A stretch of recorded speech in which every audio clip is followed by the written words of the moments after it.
শব্দ এটা পাব্লিকৰ মনৰ কথাটো কৈছোঁ এতিয়া যে দুইজন ব্যক্তিৰ ক্ষেত্ৰত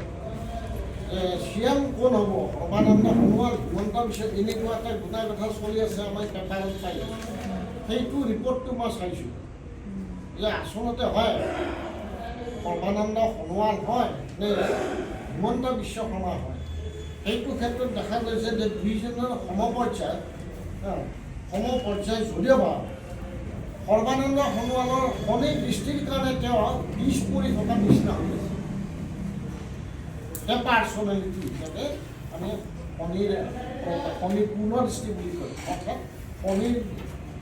দৃষ্টি মানে হ'ল কি যে শনিৰ যিটো কালাৰ সেইটো ৰিফ্লেক্ট হয় সেইটো ultraviolet most affected our blood গতিকে সেই ব্লাডটো যেতিয়া সৰ্বানন্দ সোণোৱালৰ এবজৰ্ব হ'ব তেতিয়া সাধাৰণতে অকণমান ডিষ্টাৰ্ব হ'ব কিন্তু এইটো যে তেওঁৰ পাৰ্চনেলিটি সেই অকণমান দিগদাৰ কিন্তু চিএমৰ কাৰণে দিগদাৰ হয় নে নহয় সেইটো কোনো লিখা নহয়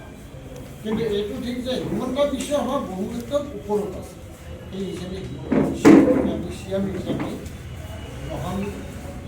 কৰাটো আমি দেখা পাওঁ এইটোৱে দেখা পাওঁ যিকোনো খবৰৰ বাবে যোগাযোগ কৰক আমাৰ এই নম্বৰত 9181 307 2221